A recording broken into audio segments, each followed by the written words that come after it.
Hello, welcome to Aging Out Loud, which is the official podcast of NYC Aging.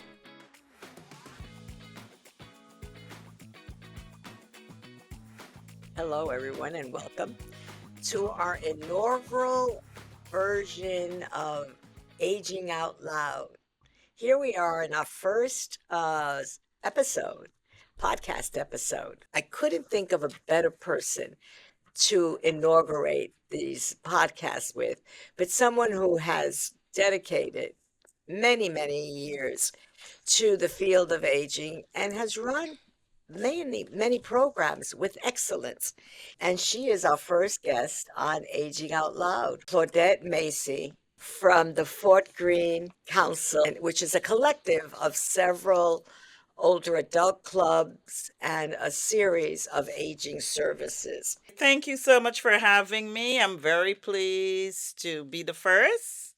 And I sit here, like I said before, I've lived through lots of commissioners, but they're all good. And as time goes and you get more, they continue the work, and you're doing a terrific job. Thank you. As one of the pioneers and the guardians of this service called aging programs, when we used to call them senior centers, when we used to call it DIFTA, all of these changes that you've lived through. Um, what has this meant to you? The changes meant a lot to me because I was young and now I'm in the position as you are. We're both in the aging. In the past, the senior, so called senior centers were not as vibrant and they weren't too many older adults trying to attend. And so we weren't even able to touch ending ageism. Yeah, no, that's true. Because when I started in this field, ageism wasn't even a concept. There were two images of old people, right? There was the frail older woman, usually, low income, sometimes eating cat food, which was the exception, but everybody had it as the norm. Or the greedy geezer, the older adult who was, well heeled with money. That didn't exist a lot either, not in New York. And that they wanted every benefit and were just taking advantage of the system. All of those so false. And we never combated those images. Tell us about how Fort Greene started and um, and then how you grew. Okay, Fort Greene used to be called Fort Greene Senior Citizen Council. And when I got with the organization, I started out doing my old profession teaching. And once I get into the older adults, we changed the name to Fort Greene Council, encompassing everybody. So it started in the 70s Oh, by Dr. Sampin. And the thing was, he lived in Bed-Stuy, and there were three prominent people that lived there. When I say prominent, who were willing and able to help older adults. Because most, as you said, it's true, I experienced senior eating cat food. I experienced them don't even have money to pay rent. And as you said, we had the other group who were all there and had the money, so they did not need the service. So Mr. Pin and two other persons decided they want to start senior services to help our people in the community. we both have led um, nonprofit organizations in the Mhm. community. And that too has changed in a long way. I remember when getting what we call indirect costs now, or we would call it administrative fees, paid for by a government agency was a miracle, particularly for community based organizations and in communities of color. That didn't exist at all. Tell me how the relationship with government agencies has evolved And what do you think that we need to do to make sure that we continue working together, but in a partnership? Well, that's a loaded question. But with people like you coming in to this field, I remember long ago you were saying the right thing. And then the little mom and pop like us, local, trying to help brown and black people, we had no money, nothing to run the program. So to continue it, we have to first advocate. We have to be on the front lines with you or whomever is the leader. I think everyone needs to go on the front line, fight for our share, keep it in the media, and really fight hard so we can continue to have admin overhead to help pay salaries. Yeah, the thing that I remember when aging services first started, the population was primarily white, and some white ethnic populations. And the Black and brown community was a very small part of the aging community. Today, that demographic has totally changed. The Asian American, 180% growth in the last 15 years. The Latino population has doubled, and the African American has grown by 75%, two-thirds percent. Very, very different population um, than what the programs were designed for. Tell us a little bit how you address those cultural differences and how that's so, if that is so important in your community.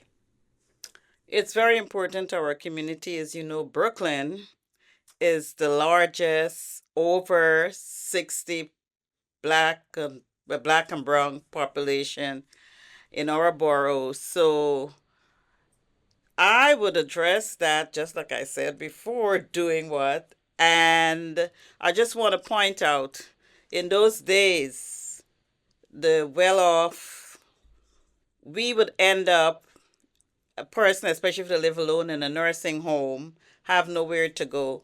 And we need to continue. I do not believe in putting people in nursing home just because they have no one. So I'm a firm believer of aging in place. And with NYC Aging, we need to continue to give support and fight for the dollars to help everyone to age in place. Because they don't have money. And if you look around, as in the past, it's getting more. They're building humongous buildings for, what do they call them? Older adults living, Yeah, luxury independent living, community. and we cannot afford that because it starts from 5,000 and up. Right. So we have to make sure we have these services and fight for people to age in place. Some of them don't even need to go in a nursing home, but they Right. have no advocates for them. Yeah, that's another big difference. Thank you for bringing that up. It was designed so that people could, stay in their home for a certain number of years. And then it was also assumed that people, by the time they were 70, 75, would go into a nursing home. It's not the preference of the older adult. And there was a study by the Department of Health that talked about that people's health standing, their blood pressure, their cholesterol, all of their vitals improve by living in the community. And their mental health, obviously, because they thrive, they're stimulated, they go to the church that they went to, they're going to the grocery store and seeing the neighbors that they've seen for years. So as you said, and thank you for saying that, aging in place and providing the proper community care Mhm. plan and services for them is essential. Everything I have a story for. When I was at Glenmorn, I literally fought, even wrote the ombudsman, to get people out the nursing home that didn't even belong. I kept their house, their apartment through NYCHA, and once they came back home, they came alive. Right, right, right. It's really. There's so many stories like that.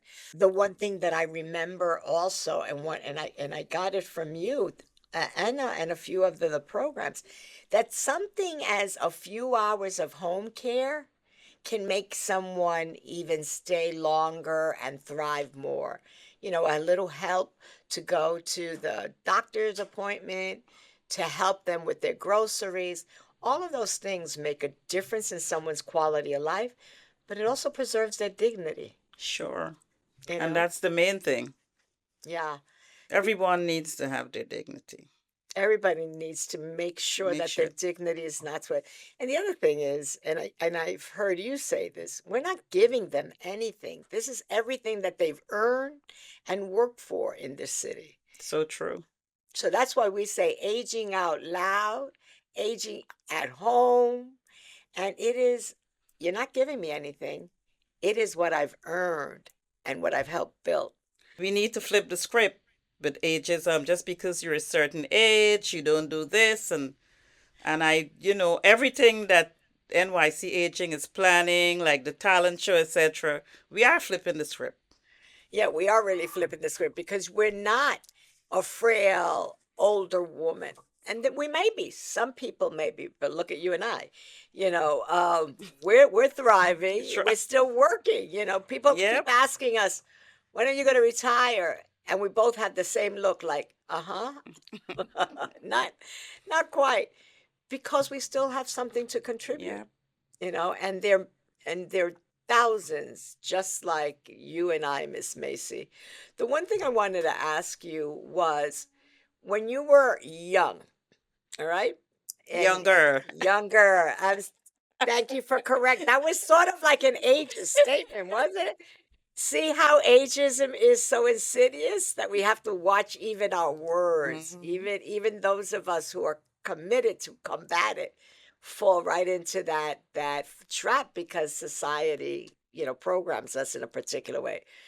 But when you were younger and starting out in your profession, what made you think about social work? You had other options. Well, my profession was teaching, Ah, okay. and I love kids and as they grow up. But when the opportunity arose, I was taking care of my mom, Mm. who was ill and living with me. And I realized all the barriers and the hardship I had to even get her a home health aid and all that. And that's what really made me get into this. What should a neighborhood have so that an older adult can thrive?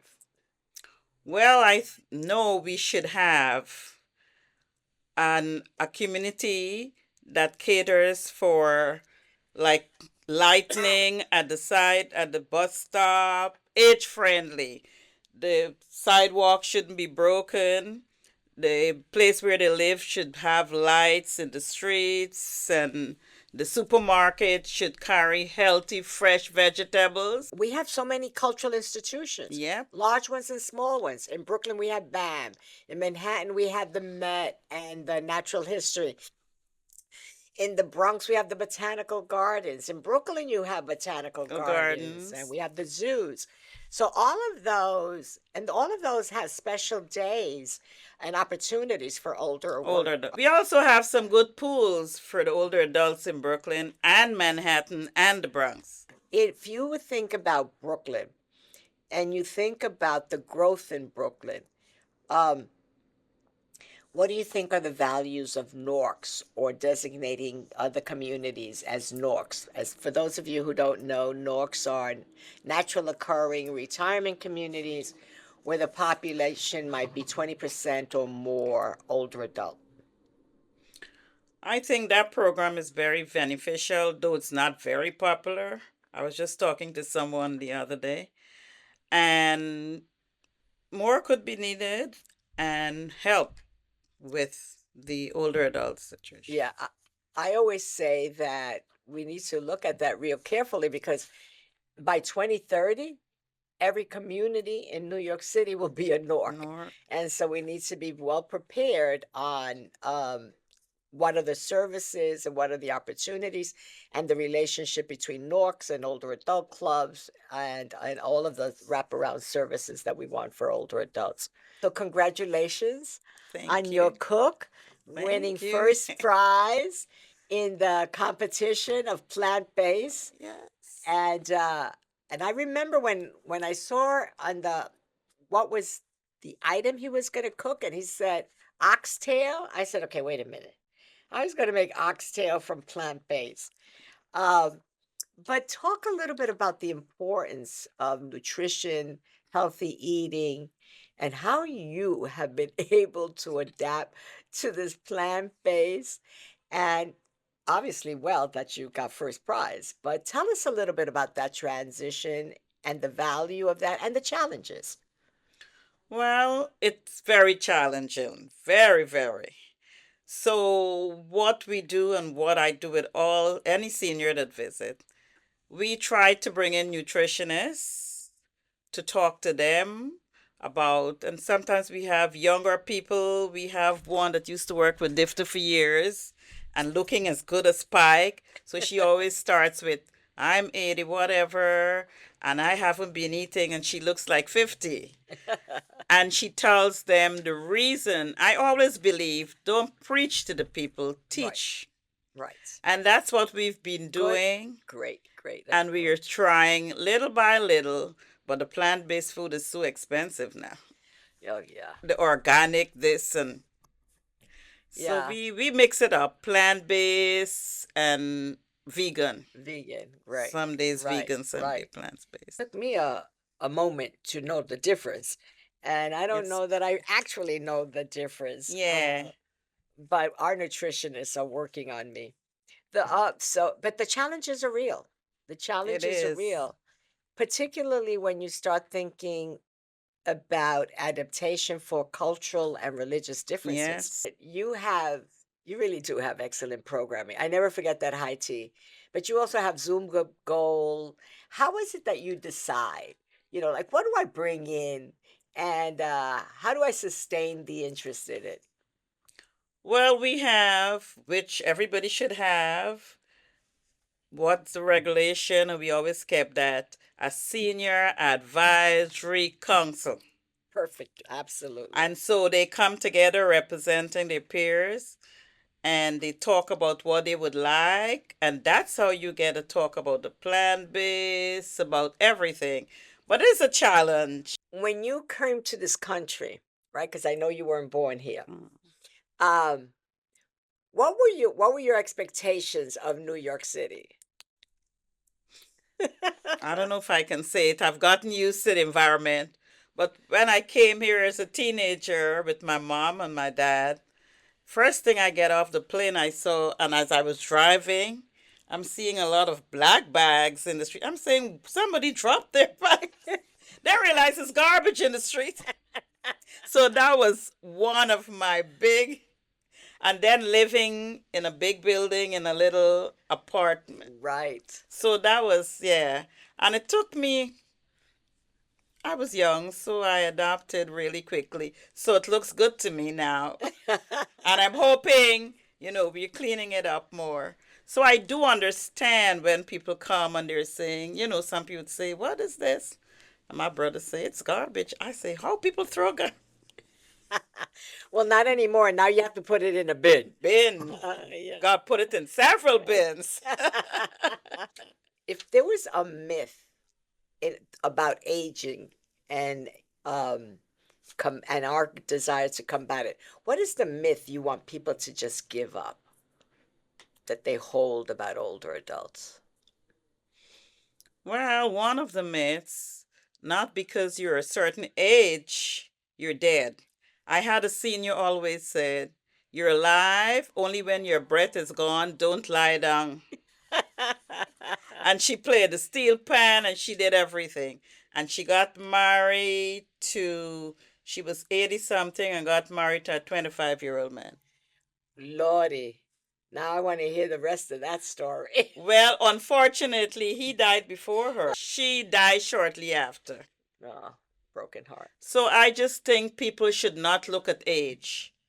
People like to assume, and we all have some, we like say we don't make judgment. But as soon as you make prejudice, you're being prejudiced against somebody. And it's hard, but we have to try. Yeah. Someone the other day said, It's almost, and it was an interesting analogy. It's almost like what the gay community, like we have to step out. They needed to step out, come out of the closet and proclaim. It's almost like older adults have to step out and proclaim with dignity and pride. Yeah, I am older. And that's interesting because the gay community, everybody's been in closets in a long time, and they were able to come out and fight. And we're aging from the time we were born, and we're still trying to get rid of ageism. We have to step out. Look at my niece who was 5 years old and she couldn't wait for her fifth birthday. 4 more days before I could Hmm. become five. And then by the time they're 16, I'm going to be 16, I'm going to be 16. And then by the time you're 45, you're not touting how old you are anymore. And it is something that, you want to say like loudly, like, yeah, this is how old I am. And yet it would be almost be thought of as silly if we did that, right? And people are aging forever from the day you were born. And if you're not aging, you're dead. So, I mean, I really I love that. I'm going to be your partner in celebrating and saying out loud our age and taking that with pride. All right, here's my last one for you. These are some interesting times. These are some times that we want to put our head under the pillow and not come out sometimes. What gives you hope? What gives me hope? I guess it's my faith, first of all, what I believe in, that there is going to be a silver lining at the end of the rainbow. And I'm looking forward to that. And if I don't get up and you don't get up and others don't get up, it will not happen. And that gives me hope. And I'm hoping and pulling everybody up to do the same thing. Yeah. Thank you. Keep doing what you're doing. And Don't ask me about retirement. Don't you hate when everybody's saying, uh, you're over 60, why are you still working? right.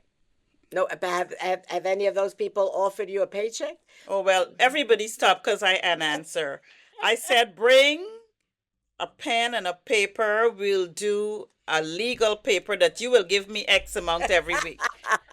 And if you can't do that, don't ever ask me that question. That is, you know what? That is a very good response. Yes. Take a responsibility for what you're asking. Yes. Great. It's a pleasure. Thank you so much for having me. Yeah, so everybody, Miss Macey says, age out loud. That's right.